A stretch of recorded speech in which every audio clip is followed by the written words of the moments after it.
Imagine you wake up on Saturday morning not just to protests, but to the possibility that a sitting American president, Donald Trump, is preparing to fire missiles into California. That is the story unfolding now.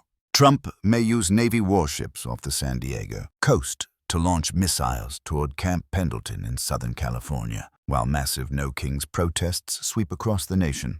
They say the excuse is a 250th anniversary celebration for the Marines. I say it is something darker. It is a signal, a threat, and maybe the beginning of something the United States has never seen before. It starts with the midastouch network, the first outlet to report that the Trump regime intends to stage what they call naval and marine exercises.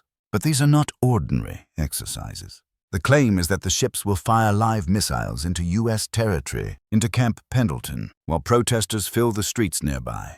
The timing is no accident. The protests are scheduled for this Saturday, expected to be massive, especially in San Diego, Los Angeles, New York, and Washington, D.C. Trump's strategy seems designed to provoke fear, to intimidate dissenters, to say, "Stand against me, and I can strike even here." The justification for all of this: the 250th anniversary of the Marine Corps. But the truth is that no president in American history has ever planned anything like this. Never has a commander-in-chief threatened to fire live weapons at or near his own country's citizens. Never has the American flag flown over such an act of aggression aimed inward. Yet here we are, talking about missile launches, naval displays, and a nationwide protest movement being labeled as a terrorist threat by Trump's allies. J.D. Vance, the vice president, is reportedly set to lead the event. They are calling it a ceremony, a tribute, a show of patriotism. But make no mistake, this is a demonstration of power, not pride. It is a reminder that Trump's America is not one of unity or peace. It is a nation under fear.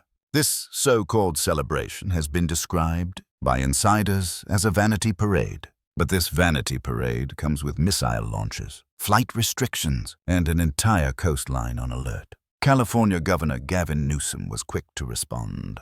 He called the plan absurd and dangerous. He said that if Trump wants to honor the troops, he should pay them, not use them as props. Remember, this is all happening during a government shutdown, when many members of the military are not receiving paychecks. Newsom criticized the administration for shutting down portions of Interstate 5, the vital artery between Orange County and San Diego, for what he called an unnecessary and reckless show of force. Over 80,000 commuters could be affected if the highway is closed. The idea that the federal government would shut down one of America's busiest highways so missiles could be fired nearby has sparked outrage across the country. Sources inside California's state government say preparations are being made to protect the public and monitor any possible military escalation. Local agencies are coordinating with emergency management teams. Air traffic controllers have confirmed that temporary flight restrictions have been placed over parts of Southern California for Friday and Saturday due to what they call special security reasons. Whether that means live ordnance or simple military overflights remains unclear. But one thing is certain: the fear is already doing its work. The No Kings protests are not small disorganized marches. They are a coordinated movement spreading across all 50 states.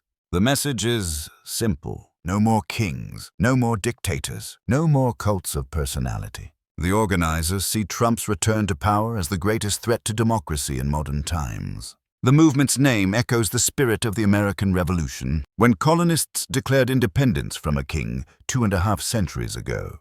The symbolism is powerful, and that is exactly why Trump wants to crush it. For months, the MAGA faction has tried to reframe the No Kings movement as a hate rally. They call it pro-terrorist, pro-Antifa, pro-Hamas. They repeat these words until fear replaces reason. But those who have been to these rallies know what they really are. They are peaceful, loud, and unapologetically American. People waving flags, singing songs, demanding health care, accountability, and an end to authoritarianism. That is not hate. That is democracy. Now imagine combining those peaceful protests with the military spectacle warships off the coast, missiles firing, highways closed, and fighter jets roaring overhead. That is the image the Trump regime is creating. Even if the missiles never fly, the psychological impact is enough. The threat itself is the weapon. The people are meant to feel small, powerless, and afraid to march. Bernie Sanders called the No Kings protest a Love America rally. Chris Murphy said Republicans are showing their hatred for democracy by labeling citizens as terrorists simply for protesting. He said that calling protesters un-American is the oldest authoritarian trick in the book, and he's right. Robert Dyro, one of the movement's most recognized voices, said it best. 250 years ago, Americans fought to get rid of a king. Now, we are rising again non-violently to do the same. His words echo across social media as millions prepare to march. Meanwhile, the Trump administration has tightened its grip on the press. Journalists covering the Pentagon were told to sign loyalty pledges that would allow the government to vet their reports before publication. When they refused, their credentials were revoked. Independent journalists were escorted out of the building. The Pentagon Press Association called it a dark day for American journalism. That blackout left room for midastouch and other independent networks to break the story. Without mainstream defense reporters inside, Trump controls the narrative. He gets to decide what is fake and what is classified. Critics of the administration warn that this is not just about military optics. It is about breaking public resistance. By making the public fear their own military, Trump shifts the power dynamic. It becomes harder to protest when you think a warship offshore could turn its weapons toward you.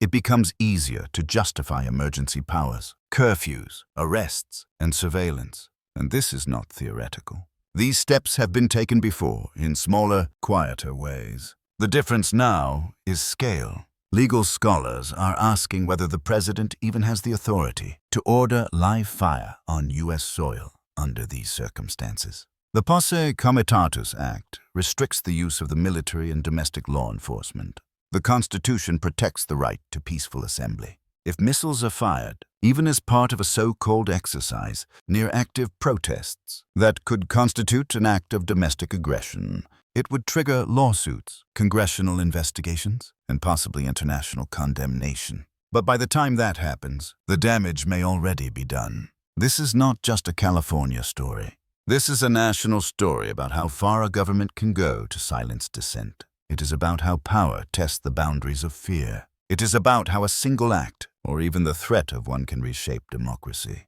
Economically, Trump's policies have already pushed 22 states into recessionary conditions. Manufacturing and construction are slowing.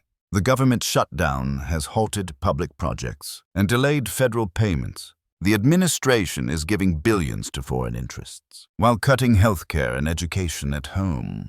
And yet, instead of fixing the economy or paying the troops, Trump is pouring resources into a parade of missiles and military theatrics. Governor Newsom said it best. You do not honor soldiers by firing missiles over your own citizens. You honor them by making sure their families can eat.